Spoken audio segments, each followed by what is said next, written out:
Bien, perfecto. Entonces vamos a continuar con esta segunda parte de la clase. ¿Sí? Bueno, tranquilo. Vamos a continuar. Pensé que era alguien que me iba a hacer algún comentario. Bueno, estoy aquí admitiendo a las personas que están ingresando a la sala. Y les decía entonces que pasábamos ahora, ya habíamos visto la cédula de activos, la cédula de inventario, la cédula de pasivos, cuando fuera el caso. Y entonces vamos a ver ahora la cédula de patrimonio. Dígame, Ángel. Yo que tenía la duda, es que acabo de revisar el correo porque usted tiene pues, un correo viejo. Yo lo actualicé en la plataforma, pero igualito los profesores como que se quedaron con ese correo. Entonces lo acabo de leer las instrucciones. Entonces Ajá, entiendo que es una exposición de los dos temas, sí, señor. una grabación de nosotros, Ujú. nada que ver con Excel, sino simplemente nosotros resumiendo los temas y usando material de apoyo, ¿sí? Si ustedes quieren hacer un ejemplo práctico en Excel, lo pueden hacer sin ningún inconveniente con lo que ustedes han entendido por ahora. Si lo quieren llevar a algo así como lo que les mostré en la pantalla de PowerPoint al inicio de la clase de hoy, ¿sí? Graficando más o menos cómo se puede hacer, cómo se puede determinar, viable. La creatividad es el límite de ustedes, ¿ok? Hay mil formas de poderlo hacer. He tenido trabajos en otras oportunidades bastante buenos de estudiantes de verdad que manejan muy bien el tema tecnológico y hacen cosas maravillosas. Ojalá me enseñaran a hacer todo eso, sobre todo porque me permite mejorar, ¿no? La didáctica educativa, porque al final, pues, ese es el objetivo de esto, ¿no? Tratar de transmitir de alguna manera, pues, de forma amena y agradable esto, ¿no? No sé, me imagino que habrán herramientas mucho mejores para que esto no se vea tan fastidioso como una tabla de Excel, ¿no? Y tratar de explicarlo, pero eso es lo que uno pues tiene con todo esto. Yo prefiero hacer actividades de este tipo, primero porque son como más adaptadas a ustedes a todos los días hacen videos en TikTok, en cualquier cantidad de cosas y son como algo muy ameno, agarrar un teléfono porque se van a grabar con su propio teléfono que tiene cámaras maravillosas, porque eso casi que parece, bueno, una cosa profesional, que hacer un ensayo, por ejemplo, que ustedes van a copiar y pegar y que al final no saben ni qué escriben. Aquí por lo menos tienen que sentarse a saber qué van a decir. Les tiene que por lo menos dar pena que están en quinto año y dicen, oye, ya va, pero si eso va a quedar público en YouTube, ya va, y si me ve mi amigo y si lo buscan, o sea, si me hago, eso ya pues genera al menos un interés mayor y sea lo que sea, lo han repetido hasta 3 veces para grabar el video, que eso prácticamente queda guardado aquí. Y lo que me interesa, muchachos, de verdad, mi objetivo es que ustedes aprendan. Al final la nota no es importante, pero sé que si ustedes lo hacen van a salir excelentemente bien. Entonces, eso es lo que estoy buscando con este tema y con esta posibilidad de herramienta, ¿no? Buscar una forma entonces de que mejoren las cosas y que al final de verdad ustedes tengan un proceso de aprendizaje. No hay otra Claro, realidad. claro, es que en el punto 5 dice capacidad de ejemplificación de forma práctica de la actividad asignada. Entonces, Correcto. Pueden por lo eso, menos hacer una de las partes allí en la clasificación de las partidas monomonetarias. Entonces usted puede agarrar y leerme y colocar una ah, lectura documental y decir qué son estos y aquellas. Y bueno, imagínense, y nos dormimos todos, ¿sí? O puede claro, entiendo. sencillamente con ejemplos prácticos decirle, mire, yo hago esto, hago aquello, hay miles de cosas, revisen el internet es súper infinito para que ustedes revisen a ver qué consiguen allí y cómo ustedes crean algo de ustedes para generar una explicación bonita al respecto, ¿sí ves? Entiendo, profe. Listo. Por eso le digo, eso sí, la creatividad es el límite, Ángel. Ustedes ahí pueden hacer muchas cosas, ¿ves? Ok, no se conectaron más estudiantes, de verdad estoy impresionado, ya casi que vamos a acabar con este segundo C de la clase de hoy, que hoy es cortica porque es hasta las 8:35, si no recuerdo mal, sí, hasta las 8:35 es este horario, esto, entonces, bueno, esperemos que los demás muchachos en las próximas clases se incentiven un poco más a participar en la clase presencial. Presencial virtual, ¿no? Pasamos entonces ahora a la cédula de patrimonio. ¿Qué es el patrimonio? A ver, ¿quién me dice qué es el patrimonio? ¿Qué entiende por eso? Cuéntenme. A ver, siempre me habla Ani, me habla Ángel, me habla Jaime, llámese los nombres de todos ellos. Me habla Jorge también. A ver, vamos a escuchar a alguien. María Angie también me habla. Delia. No, pero es que están conectados los de siempre. A ver, Merly, hábleme usted qué son el patrimonio. Merly Prato. Cuéntenme. Buenos días, profe. Buenos días. Bueno, ¿Qué el entiende patrimonio, usted? No podemos equivocar, Merle, ¿ok? No hay sí, problema, sí, ¿sí? profe. Recuerden que no estamos aquí nada de evaluación, nada, estamos aprendiendo. Quiero que se genere una didáctica para que las cosas no queden solo allí. A veces cuando ustedes me dicen las cosas, uno trata de entender si se comprendió el mensaje que estamos tratando de dar o no, ¿ok? Dime, Merle. Ok, profe, bueno, yo pienso que el patrimonio es el conjunto de bienes que tiene en este caso una persona. Ok, perfecto. Vamos a verlo entonces, Merly, desde acá, de este proceso. Vamos a ver entonces acá y veamos el patrimonio. Entonces, ¿de qué está constituido el patrimonio? Estamos aquí en el estado de situación financiera. Vamos ahora a colocarle otro color a esto para que lo visualicemos. Vamos a ponerle un color, a ver. Este color de repente no lo hemos trabajado. A ver, ahí está en naranja, ¿sí? ¿Qué tiene el patrimonio, Merly? ¿Qué ves allí? ¿Qué puedes sacar? Vamos a tratar de todo eso que me dijiste, meterlo aquí. ¿Cómo es eso? ¿Qué es el patrimonio? Es el capital, ¿Y qué será el eh, capital? ¿Cómo estará constituido ese capital? Bueno, alguien que le ayude a Merly. Merly no se la tiene que saber toda. Ella, pecado, está toda nerviosa ahí tratando de ver qué me responde. A ver, ¿quién más? ¿Qué más Creo tiene ese que el capital? capital no sería como los aportes que hicieron todos los socios para poder fundar esa empresa. Wow, El María, aporte económico. excelente, excelente, María. Exacto. Nosotros, cuando vamos a constituir esa sociedad mercantil o ese fondo de comercio, en el fondo de comercio realmente no se separa realmente el patrimonio, pero sí se identifica al menos una parte cuando vamos a hacer ese documento que llamamos fondo de comercio o lo que sería la firma personal. Eso allí lo vamos a graficar, vamos a decir, bueno, vamos a colocar una firma personal como esta de inversiones de su a veces queda aquel ejemplo que le estoy colocando para el examen y le voy a colocar allí que va a ser, por ejemplo, 5 bolívares, 10 bolívares, 20 bolívares, 50 bolívares, hablemos de los bolívares digitales, 100 bolívares, 1000 bolívares, ¿ok? Lo identificamos. Si estamos hablando de una sociedad mercantil, entonces en la sociedad mercantil van a participar varias personas. Entonces, bueno, ¿cuánto aporta María Ángel? ¿Cuánto aporta Oriana? ¿Cuánto aporta Sulimán? Sí, o sea, ¿cuánto va a aportar cada uno? Son tres socios, bueno, ¿qué va a aportar cada uno para ese 100%? Eso que está allí generalmente va a ser constituido en acciones, ¿sí es correcto? Y esas acciones tienen dos connotaciones, acciones comunes y acciones ¿qué?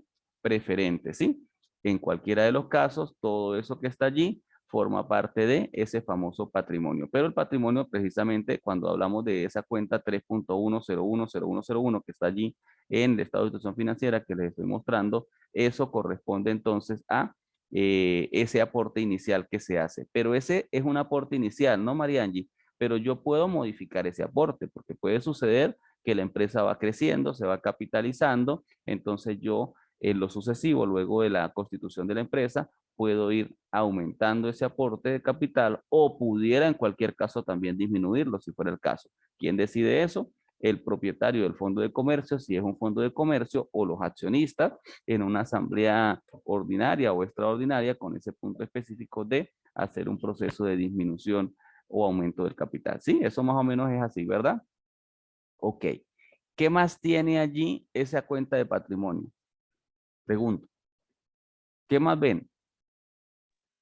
Ganancias acumuladas y todo lo que conlleva eso. Y Ganancias. las reservas Ajá, bueno, legales. pero vamos con calma. Excelente, ¿no? Pero está muy bien. Vemos allí dos cuentas, ¿verdad que sí? Una cuenta dice ganancias no distribuidas y la otra dice ganancias o pérdidas en el ejercicio. Vamos a ver cuál será la diferencia de esas dos cuentas. Al final, todo eso se supone que han sido como utilidades que ha tenido la empresa, ¿sí? Si hubiera pérdidas, aquí también habla de las pérdidas, ¿sí? Pero en este caso está hablando de ganancias. ¿Cuál diferencia habrá entre las dos cuentas? A ver, ¿qué creen ustedes?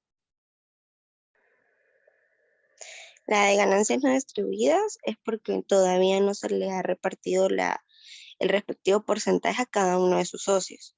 Ok, Esas todavía están ahí en stand-by.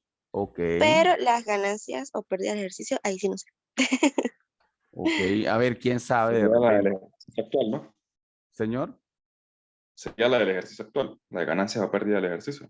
Cleiman, excelente. Son las del ejercicio actual. Son las que estoy midiendo en ese periodo económico que voy a cerrar. Eso es correcto. Excelente lo que usted me está diciendo. Entonces, mire cómo eso me permite como separar, saber cuáles son las de los periodos anteriores a los que se refería Mariangi. Y aquí en este caso, como lo dice Cleiman correctamente, son las del periodo que está dándose en ese procedimiento, en ese ejercicio económico. ¿Ok?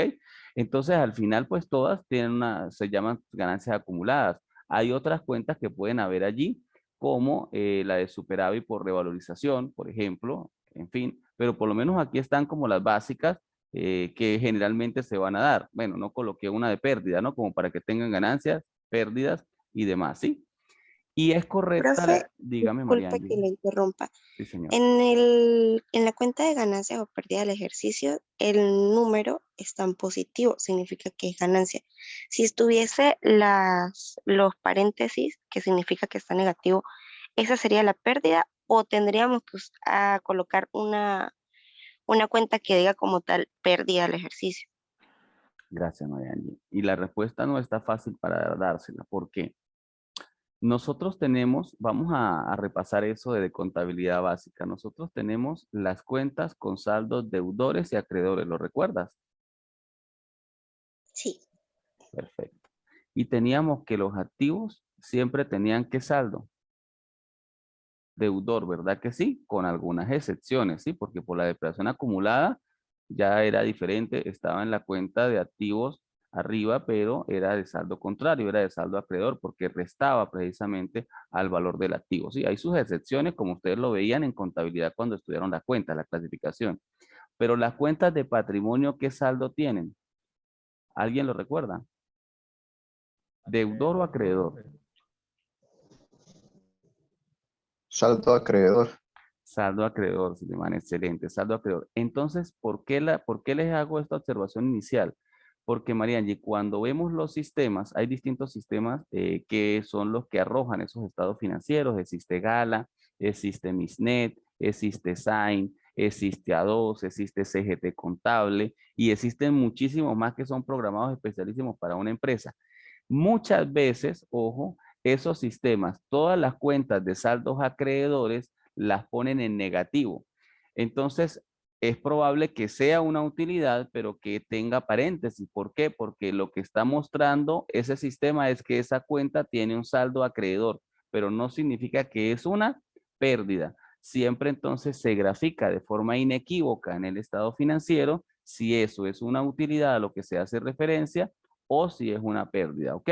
Hay muchas veces que esta cuenta que voy a señalarles en amarillo, que es la transitoria que hablaba Clayman hace un momento, esta cuenta no se dice, inclusive ahí lo dice, mire, ganancias o pérdidas. Ahí habría que determinar. Entonces, hay que ver en el sistema si ese sistema las grafica en negativo o no, para poder entonces conocer si esa cuenta está con saldo negativo o no. Sin embargo, muchachos, eso es fácil también de identificar. El monto que aparezca acá es el monto que debe aparecer ¿en dónde? En el resultado del ejercicio. Entonces voy a también colocar en amarillo en el estado de resultados ese mismo monto. Si ven entonces que el monto que aparece al cierre es el monto de la ganancia de utilidad. Y aquí yo voy a saber entonces fácilmente en el estado de resultados si hay utilidad o si hay pérdida. Si ven entonces la conexión también que se da aquí entre la cuenta de resultado del ejercicio y la cuenta de ganancias y pérdidas. Vamos a ver si consigo aquí fácilmente diseño de insertar, formas, a ver si consigo unas flechitas. A ver, y las coloco las flechitas aquí para que vean la conexión de las cuentas. Y vamos a colocarle forma. Vamos a colocarle 9, a ver si se pone más gruesita. ¿Sí ven entonces la conexión de las dos cuentas? sí, profe. Sí, profe, sí se ve. Sí, y era lo mismo que con esa flechita habíamos hace rato trabajado las depreciaciones. ¿Recuerdan? Regresamos con la flechita y trabajamos la depreciación de aquí y la depreciación de aquí. ¿Recuerdan? ¿Sí ven los montos? Sí, profe. Entonces, es la conexión a veces que hay en algunas cuentas entre los inventarios. Y era también algo que pasaba cuando hablábamos del inventario de mercancía final y el inventario final que teníamos entonces también en dónde? En el estado de resultados. ¿Ven? ¿Qué es lo interesante de estos, muchachos? ¿Qué me interesa de esto que ustedes vean?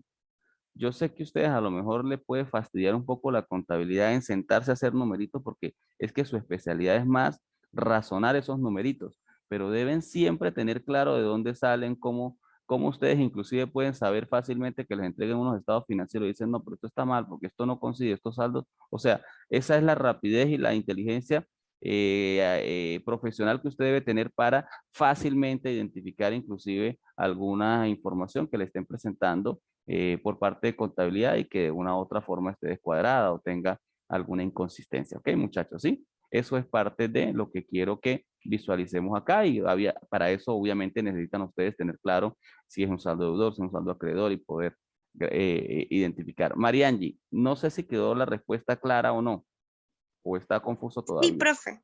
O ¿Sí? sea, sí, sí, sí, sí. ¿Segura? Segurísima. Ah, bueno, ese último segurísima sonó más creíble porque el primero sonó como con duda. Entonces, mire Una que No, pregunta antes pero sí quedó profesional. clara.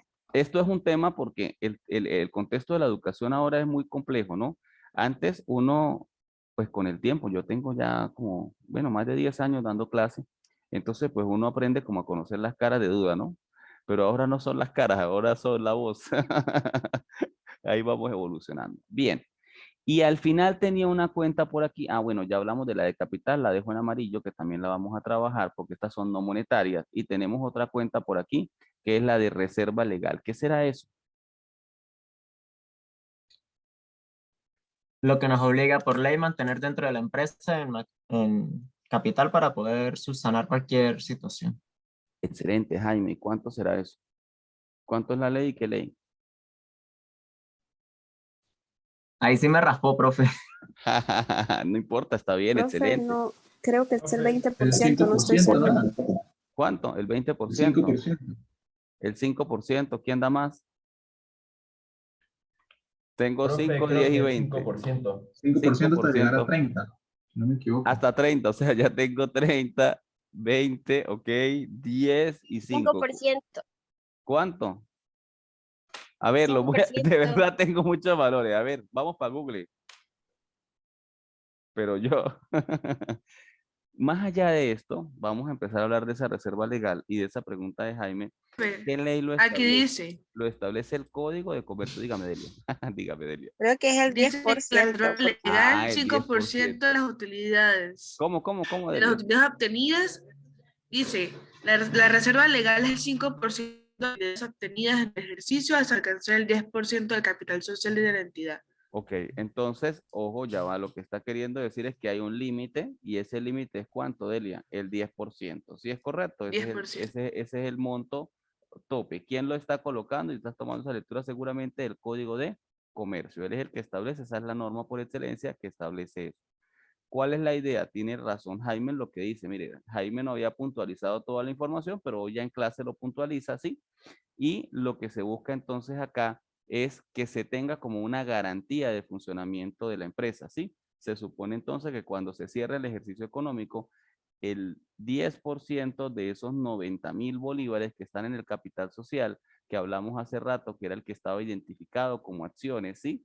Generalmente comunes, que son esos aportes que realizaron los accionistas para el funcionamiento normal de la empresa, eso entonces se va a cuantificar ahora en sacar ese porcentaje. En este caso, 90.000 por 10 significa que son 9.000. Creo que está entonces en su tope la reserva legal. ¿Cómo realmente yo verifico que esa reserva legal se esté cumpliendo? Bueno, si estoy haciendo el cierre y tengo 9.000 en reserva legal, yo tengo que irme a caja y ver que tenga en bancos o en algo 9.000, porque si no tengo 9.000, entonces ¿de dónde la están sacando? ¿Sí me explico? ¿Cuál realmente fue la consideración de la reserva? Tiene que estar efectiva esa reserva, tiene que tener liquidez esa reserva. ¿Para qué? Para que garantice realmente el funcionamiento. Ahora, eso que dice Jaime a veces se distorsiona un poco. ¿En qué sentido? En que usted empieza a revisar muchas veces las empresas y ese capital social que está allí inicial, con este mismo proceso de devaluación, él empieza como a perder su norte, él empieza como a disminuirse poco a poco y pareciera entonces que a veces, de hecho, ahorita con la reconversión, casi que todas las empresas, tú le quitas los ceros al valor de las acciones y hay acciones que quedan por debajo de 0 bolívares, porque si vamos a trabajar generalmente en el contexto económico con 2 decimales, ¿sí? Con los céntimos en este caso, pero los céntimos hasta 2 decimales, pues vamos a ver muchas veces que casi que las acciones no valen nada. Entonces usted revisa la cuenta de capital y no vale nada. Pero no es que no valga nada, es que ante los registros mercantiles no se realizó ese procedimiento de actualización de capital. Seguramente usted agarra y revisa cuentas de propiedad, planta y equipo y tienen valor. Revisa cuentas de activos y tienen de activos como inventario de mercancía y tienen valor. ¿Qué sucedió realmente? Que no se revalorizó ese capital y no se hizo una actualización de ese monto de capital. Eso entonces forma parte de este contexto de las cuentas del estado de situación financiera que corresponden al patrimonio. Y como les estaba diciendo entonces, todas estas cuentas de patrimonio, esta que voy a subrayar especialmente, que es la cuenta de patrimonio con la sumatoria total de esto que está aquí, sea el capital, sea las ganancias o sea las pérdidas y sea la reserva legal, tiene entonces un monto total. Ese monto total es el monto que nosotros vamos a ajustar en esa cédula de patrimonio, ¿ok? Entonces ahora sí vamos a pasar a ver la cédula de patrimonio y les presento entonces la cédula de patrimonio. Esto entonces tiene igual lo que corresponde a que es índice nacional de precios al consumidor. Ya siempre hemos hablado de cuál es el año base. En fin, colocamos la fecha del cierre de ejercicio económico y al final entonces vamos a tener que empezar a buscar una serie de valores, una serie de información para poder hallar esa cédula fiscal. ¿Qué es lo primero entonces que nosotros vamos a buscar? Vamos a buscar realmente cuál va a ser el IPC actual y cuál va a ser el IPC final. Y como ven entonces en la descripción del activo tengo 3 cosas que voy a contabilizar: los activos, los pasivos y el patrimonio. Si nosotros revisamos entonces aquí vamos a ver que tengo la cuenta de activos, tengo la cuenta de pasivos y tengo la cuenta de patrimonio. En este caso, pues todos esos valores son los valores que nosotros vamos a trabajar en esta cédula fiscal. ¿Qué es lo primero que me está pidiendo la cédula fiscal? Que yo ubique el cierre del ejercicio actual. ¿Cómo hago eso? A ver, pero vamos a preguntarle a los que nunca hablan. A ver, vamos a ver a quiénes están aquí. A ver, Oriana, cuénteme, ¿de dónde saco el IPC del cierre actual?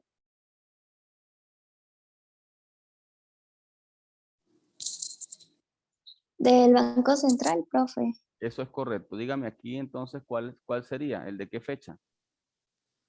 El del 31 de diciembre. Excelente, entonces me vengo para acá, busco el del 31 de diciembre, si es correcto, diciembre de 2019, y empiezo entonces a colocar los valores de diciembre del año 2019. En cualquiera de todos los casos, el cierre es igual tanto para los activos como para los pasivos, como para el capital. En cualquiera de los casos, el cierre, la fecha de cierre es igualita. Luego vamos entonces con el IPC de la fecha anterior, o sea, ¿cuál es el IPC de la fecha anterior? ¿O cuál fue el IPC si es el primer ejercicio del momento de que se creó la empresa? Si la empresa se creó en enero, pues el de enero. Si se creó en marzo, el de marzo. Si se creó en abril, pues el de abril. Todo depende de qué momento se creó la empresa. Todas las empresas no se crean, no se crean el 1 de enero, no se constituyen el 1 de enero, sino que puede ser una fecha diferente al 1 de enero. En la realidad, pues es lógico que suceda de esa manera. Entonces va a depender también de eso. En el caso de el estado de situación financiera, el estado de resultado dice desde qué fecha. Mira, los coloco aquí, del 1 de enero de 2019 al 31 de 12 de 2019. Pero esto es un ejemplo que yo estoy colocándoles aquí hipotético para hacer un ejercicio y enseñarles a ustedes cómo es el proceso de ajuste fiscal. Pero eso significa que esas fechas en la realidad pueden cambiar, porque si estamos hablando del primer ejercicio económico, ese primer ejercicio económico va a ser muy diferente. Todas las empresas, como les digo, no son creadas el 1 de enero. Entonces habría que ver esa información para ese ajuste inicial. En este caso, para este ejemplo muy particular, estamos diciendo que es el 1 de enero del año 2019. Entonces voy a buscar ese valor. Me vengo a los INPC del Banco Central de Venezuela, reviso y coloco entonces el valor de esa fecha. Y voy a hacer lo mismo para activos, voy a hacer lo mismo para pasivos y voy a hacer lo mismo para el patrimonio. En cualquiera de los casos, esos son todos los valores que voy a colocar allí. Y automáticamente entonces voy a hallar el factor de actualización, pero realmente ese factor de actualización, ¿cómo lo hallo? Tomo entonces el IPC final y lo divido entre el IPC inicial. Yo creo que eso ya no se les olvida y automáticamente tengo ese valor. A ver, voy a hacerles una pregunta. Miguel levantó la mano. Cuéntame, Miguel.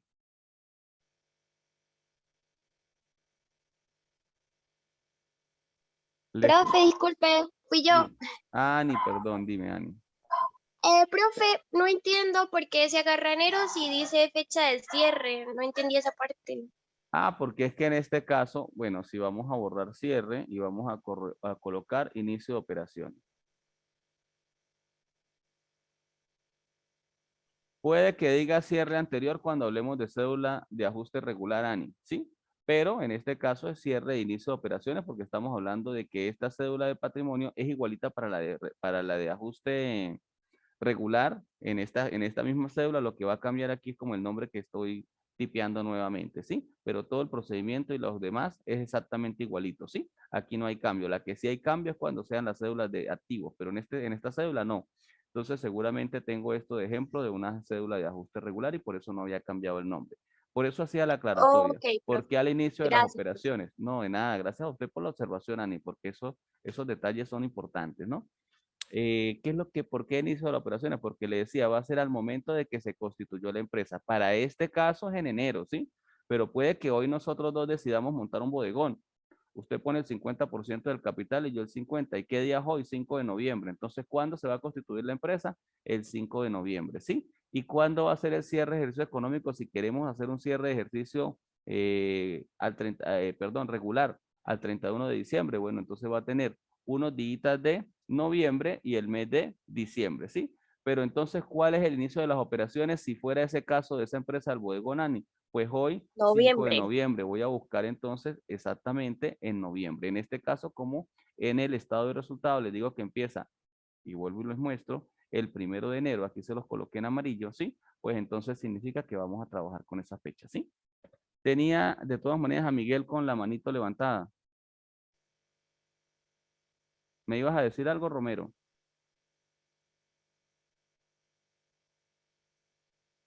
¿No? Bien, continuamos entonces. ¿Dudas hasta ahora de la cédula que estamos haciendo, muchachos? Todo claro, profe. Todo claro, excelente. Entonces voy a tomar los valores históricos. Cuidado con tomar los valores históricos. Aquí viene la confusión. Más me voy entonces al estado de situación financiera y busco el total activo. ¿Cuál es el total activo? Aquí está. ¿Sí? Total activo. ¿Sí? Y coloco el total activo. Total pasivo. Me voy al estado de situación financiera y busco el total pasivo y coloco el total pasivo. Y luego dice total patrimonio. Aquí está el detalle. Hay dos valores que se parecen, pero no son. Me voy al patrimonio y aquí está la última cuenta que está la sumatoria del patrimonio y la sumatoria del pasivo. Yo no voy a tomar esa. Yo voy a tomar el total del patrimonio, no los 412, sino los 332 millones. ¿Sí lo ven? Y ese es el monto que voy a considerar. Ojo, ¿cómo se halla el valor actualizado? Fácil, ya les enseñé que ese valor actualizado se iba a hallar como multiplicando el valor histórico por el factor de actualización. Ah, les iba a hacer una pregunta que al final me habló Ani y no la hice. ¿De cuántos decimales es el factor de actualización? Vamos a preguntarle eso a alguien que no haya participado. A ver, ¿quién tengo aquí? A ver, a ver, a ver, a ver, a ver, a ver. Jorge Pinzón, cuénteme, ¿cuántos decimales son? Bueno, profe, 5 decimales había dicho usted, ¿no? 5 decimales, excelente. Entonces estamos atentos a todas las clases. Eso es lo importante, ¿sí? Esto entonces por esto, ¿sí? Más esto entonces por el factor de actualización. Perfecto. Y listo, entonces tenemos allí. ¿Qué tengo aquí? Ese ajuste inicial, ese monto. De todo esto, el valor que yo voy a considerar y lo voy a dejar resaltado hoy es este que va a estar en amarillo. ¿Qué tengo entonces hasta ahora? Todo ese primer procedimiento que corresponde al ajuste fiscal. Y después de que tenemos ese procedimiento de ajuste fiscal, tenemos entonces que nosotros realizar el ajuste dentro de la declaración de impuesto. Ojo, les voy a tratar, ya va a darme un segundo, vamos a salirnos acá. Yo había dado una clase el día de la vez pasada que tenía que ver con impuestos sobre la renta. Vamos a repasar eso porque esa es parte de, de este segundo momento de la clase. Entonces me voy a buscar esa lámina, impuestos sobre la renta de personas naturales, eso es correcto. Aquí, regreso. Wow, ya dice que quedan 10 minutos de clase nada más. Esto es rápido que pasa, Santísima Virgen. Se queda uno impresionado. Voy para acá, acá. ¿Ven la nueva pantalla, muchachos? Todavía no. No, profesor, Todavía. como que- Ángel, dígame, mientras tanto. Profe, es que se me quedó congelado cuando estaba explicando cómo se saca el valor histórico actualizado y el siguiente. Ok, tranquilo, ahorita regresamos y lo volvemos a hacer, Ángel, no se preocupen. Quedó entonces la Ahora sí pantalla. se ve, profe. Excelente. Esto lo habíamos visto ya. Fue un repaso que yo hice hasta cierto punto, si lo recuerdan, ¿sí? De lo que era el cálculo del ajuste perdón, del impuesto sobre la renta el año pasado con la profesora Betsy. Si recuerdan las láminas, ¿sí? Entrábamos al CENIAD, ingresábamos usuario y clave, buscábamos ese usuario y la clave, llegábamos aquí al portal, buscábamos lo que era declaración de impuestos sobre la renta, mirábamos que fuera ese contribuyente, esto lo explicamos en una clase, ¿sí? Explicábamos los asalariados, ¿recuerdan eso? ¿Sí? Que era de gravamen único, cuál es territorial, cuál no, los 12 meses, todo esto lo hicimos, ¿sí? Y luego de esto pasábamos acá a esta lámina de cuando era no asalariado y teníamos que graficar una serie de información, también lo colocábamos allí y llegamos hasta aquí, hasta esta lámina, que es lo que hicimos hoy. Ya calculamos la cédula de activos, ya calculamos la cédula de pasivos, ya calculamos la cédula de patrimonio, ya calculamos la cédula de propiedad, planta y equipo, ya tenemos toda esa información. Entonces, cuando vamos a hacer el cálculo de ajuste fiscal, vamos a colocar entonces que sí hay ajuste por inflación acá y le vamos a decir continuar. Y el CENIAD me va a mostrar esto, que es el cálculo que yo voy a hacer en la práctica. Todas esas cédulas fiscales que ustedes hicieron, todos esos cálculos que tienen la cédula fiscal con esos INPC, los vamos entonces a descargar aquí. Y lo primero que me preguntan, monto del activo fijo, y aquí me pregunta el valor histórico en esta casilla, que es la 901, si la ven, y en la 912 voy a colocar el monto tanto del ajuste inicial o el ajuste regular en cualquiera de los casos. Entonces voy a tener aquí arriba el costo del valor histórico y voy a tener aquí el costo del valor ajustado por efectos de la inflación. Voy a hacer lo mismo con los inventarios. En la parte superior voy a colocar el monto del valor histórico y en la parte inferior voy a colocar el monto del valor actualizado. Si llegase a tener cuentas por cobrar reajustables, así como explicamos lo de por pagar, coloco el valor histórico de las cuentas por cobrar y el monto de la reexpresión.